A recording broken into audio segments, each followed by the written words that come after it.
Show me the incentive and I'll show you the outcome.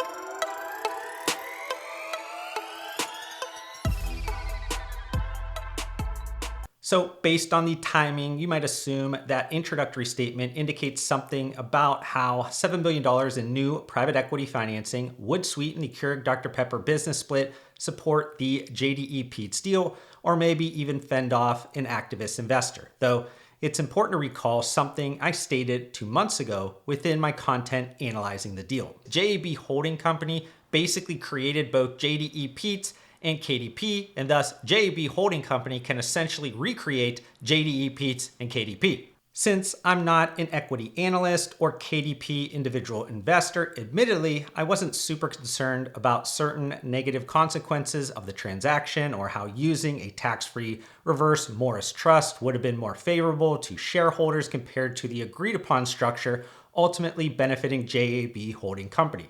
And while I obviously understand an elevated debt load is interconnected and influential to the North Star transformation work required to establish two strong, successful companies, I intentionally looked past capitalization strategies as there's ample targeted financial expert information available on the interwebs. Instead, I remain anchored to what makes my content unique, and I plan on continuing that here.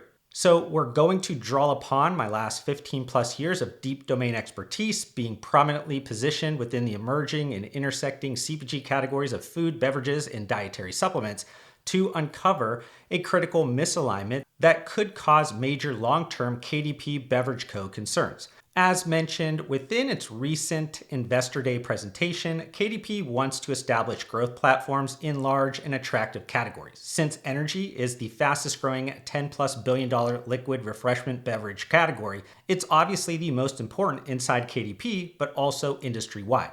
And while last year KDP signed a long-term sales and distribution agreement with Black Rifle Coffee Company surrounding its energy drinks, I'm going to exclude that strategic partnership throughout this categorical exploration. Instead, we are going to focus exclusively on the dynamics between Nutrabolt and GHOST. But let's initially begin with a bit of majoring in the minors, as recapping financial elements surrounding both investments are contextually important details for understanding the remainder of this content piece. In December 2022, KDP announced it would make a $863 million cash investment in Nutrabolt for an ownership stake of approximately 30%, though more recent KDP investor presentations have noted 36% ownership in Nutrabolt, likely due to the preferred equity, including a 5% dividend that could be paid in kind. And while Nutrabolt doesn't have any issues generating free cash flow, company leadership chose about a year later to allocate a portion of that KDP investment capital externally,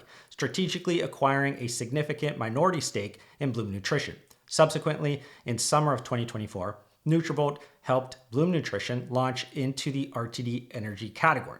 Then, a few months later, in fall of 2024, KDP announced it had entered into a definitive agreement to acquire GHOST. Under the terms of the agreement, KDP initially purchased a 60% stake in GHOST for approximately $990 million, and in the second stage of the transaction, KDP would purchase the outstanding 40% stake in 2028 at a pre-negotiated valuation scale reflecting GHOST's 2027 financial performance. So lots of numbers provided, but simplistically, I'm hoping you picked up on something that I originally mentioned last year. When we're talking about beverages, not supplements, this is a war still fought on the ground.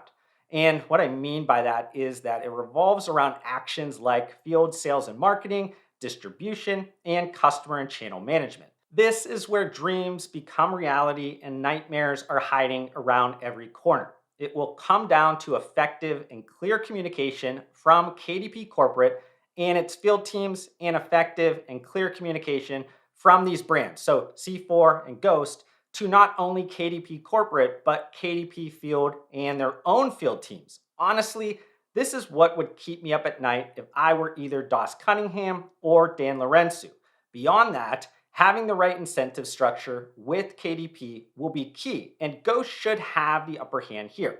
This is because while C4 Energy is currently a tad larger in terms of retail sales, and KDP is more familiar with that company, KDP has more ownership in GHOST, and honestly, negotiating after C4 Energy has its own game theory advantages. Maybe within that content piece, or at least shortly after, I expressed my belief that KDP would eventually seek corrective measures, most likely fixing any potential incentive misalignment through further investment in Nutrabolt. However, since that KDP and GHOST deal announcement last October, a lot has happened, from Bloom sparkling energy drinks becoming a categorical superstar, and as a result, Nutrabolt acquiring majority stake in Bloom Nutrition, to the before-mentioned complicated KDP business separation plans.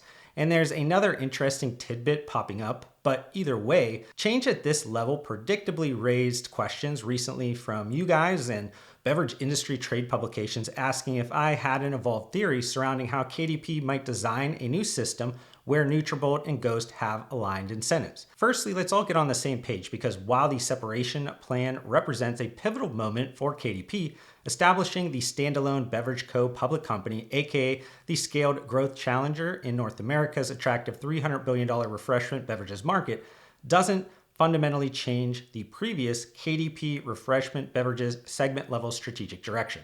In fact, segment level leadership recently stated they've got a playbook that's working, and we should expect to see more of the same.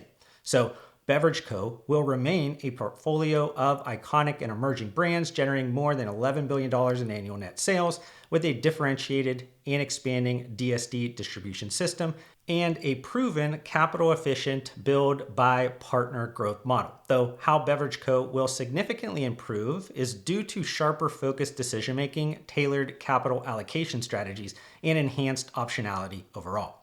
Furthermore, when you separate out the multi-billion-dollar net sales contribution from Global Coffee Co., it will obviously increase importance of the remaining refreshment beverages commercial activity, and even more specifically, magnifies the significance of Beverage Co successfully establishing an energy category growth platform. But don't get caught up misconstruing increased categorical importance for increased urgency of KDP or Beverage Co fixing any potential incentive misalignment between Nutrabolt and GHOST, especially through further investment. Until the KDP and JDE Peet's transaction is complete and subsequent separation event occurs, I wouldn't expect any substantial Beverage Co investment activity.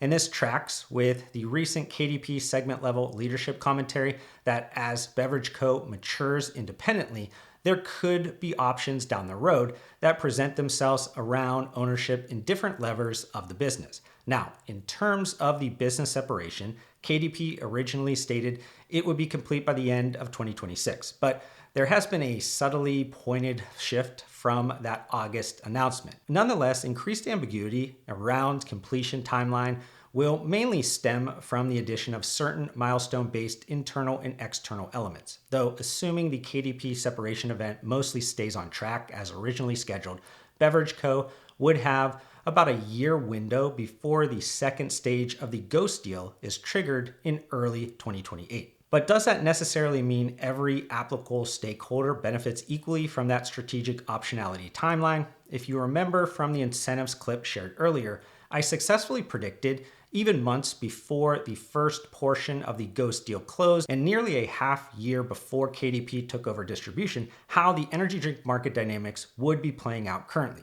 And I was able to effectively see around the corner because I'm fully aware that incentives are powerful drivers of behavior, and understanding them is key to predicting results. Based on Circana OmniMarket retail sales data for the 52 weeks ending in October 2024, around the time when KDP and GHOST deal was announced, C4 Energy had a substantially higher year-over-year growth rate and generated around $100 million more than GHOST Energy. But then looking at the same syndicated data source for the 52 weeks ending in August of 2025, GHOST Energy has a higher year-over-year growth rate now and only trails C4 Energy by around $60 million in retail sales activity. Additionally, if you look at even more recent retail takeaway trends, you could see even more evidence that GHOST Energy is closing the gap quickly on C4 Energy.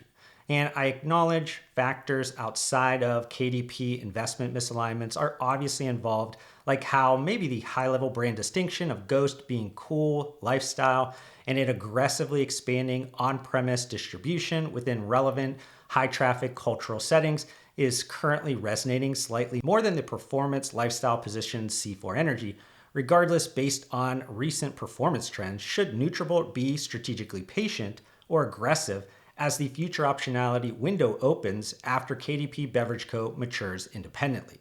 If I was Doss Cunningham, I'm increasing my strategic aggressiveness, even if the misaligned incentives most likely, at least right now, can't be improved through further investment by KDP. So then, beyond the more equity solution, how could Nutrabolt solve this incentive misalignment challenge? The most obvious and boring way is to take inspiration from the March 2024 Celsius Holdings and PepsiCo Distribution Agreement Amendment, which added a more robust incentive program designed to compensate PepsiCo for its continued focus on Celsius energy drinks. Though, as you saw from more recent happenings, that amended distribution agreement was only the beginning of aggressive strategic actions needed to ultimately align incentives. And while Nutrabolt acquiring Bloom Nutrition already created a version of the Celsius acquiring Alani Nu strategic move, there are distinct differences primarily caused by Celsius initially choosing to keep Alani Nu distribution independent from PepsiCo, and that decision ultimately increasing the distribution rights bargaining chip value later. But as mentioned in a previous content piece, maybe Bloom Nutrition possesses a different kind of bargaining power for Nutrabolt. Comparatively speaking, there isn't a single early stage brand, in my opinion, currently displaying the same level of beverage industry upside potential, especially within such an important large category like energy drinks. So with Nutrabolt acquiring the majority stake of Bloom Nutrition, it effectively consolidated arguably the most coveted independent multi-category brand remaining within functional beverages. Buried within the beforementioned future optionality statement made by KDP segment level leadership, it also mentioned the symbiotic relationship between aggressively revamping its DSD system and portfolio expansion within different categories of participation, generating additional scale for DSD operations.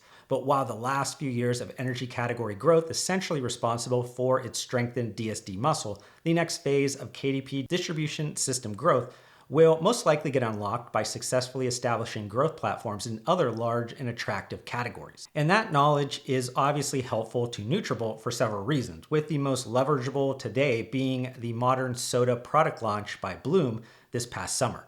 Beyond the obvious categorical success stories of Olipop and Poppy, you cannot overlook PepsiCo CEO expressing his belief publicly that fiber is the next protein and backing it up with a collection of added fiber product adjustments. Therefore, if fiber continues its upward trajectory and Bloom Pop challenges the top two players in the nascent modern soda category, Nutrabolt increases its importance to the long-term KDP Beverage Co. strategic growth plan.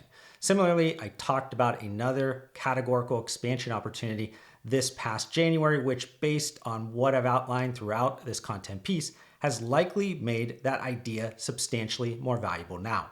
So with Nutrabolt extending the Cellucor brand deeper into whey protein powders and beverages with the help of Hershey's, or abandoning the energy platform focus of the C4 brand, which is a big kind of head scratcher move for me to enter into whey protein powders and beverages, again, with the help of Hershey's. Moreover, Nutrabolt might consult with KDP, or the other way around happens, for an ideal target within the protein RTD beverages market, achieving a two birds with one stone portfolio gap filling kind of outcome. And why I mention that potential M&A tag team effort is because Coca-Cola, PepsiCo, and KDP can and should start using Monster Beverage, Celsius Holdings, and Nutrabolt as proxy investment vehicles. In all honesty, I'm indifferent on how Nutrabolt successfully enters the RTD protein category and subsequently increases its importance to the long-term KDP Beverage Co. strategic growth plan. Since the current KDP Beverage Co. DSD system doesn't necessarily have the same minimum size constraints as Coca-Cola or PepsiCo, extending the C4 or Cellucor and or Bloom Nutrition brands into RTD protein beverages could be effective, but Nutrabolt acquiring an upstart or challenger protein beverage brand could equally be effective. But I just wanted to end with some quick final thoughts. Despite obvious competitive similarities, this shouldn't be interpreted as some kind of ghost versus Nutrabolt content piece, as each company is defining their future through different strategic vectors. Instead, I hope you recognize the hidden risk regarding how Big CPG continues to reshape its portfolio architecture. It wasn't too long ago when I would sit in rooms where Big CPG leadership would laugh at the sports nutrition space, but how quickly things have changed. Today, Big CPG wants an increasingly larger amount of exposure to this four-way intersection of taste, convenience, nutrition, and functionality. We are currently at the stage where Big CPG portfolios acquire and or partner with multiple sports nutrition competitors across growth platforms and could create the type of challenges outlined within this content piece. In terms of what the KDP business separation means for Ghost, Nutrabolt, or any of the other sports nutrition brands involved, I believe the sharper focused decision-making helps Beverage Co. to evolve in response to unique categorical dynamics and swiftly changing consumer preferences. But I hope you enjoyed the first principles thinking that went into my latest YouTube video. If you did, can you do me a favor by hitting that like button? That quick and free action helps YouTube know my content is worth spreading to more people. Also, we're getting really close to reaching my next subscriber goal, and it would be great if you join me on this journey. But to do that, we need to fix the fact that slightly more than 3/4 of you that are watching this video right now are not subscribed to my YouTube channel, and that hurts my feelings. Regardless, I want to thank you for giving me some of your attention and time, and I'll see you on the next one.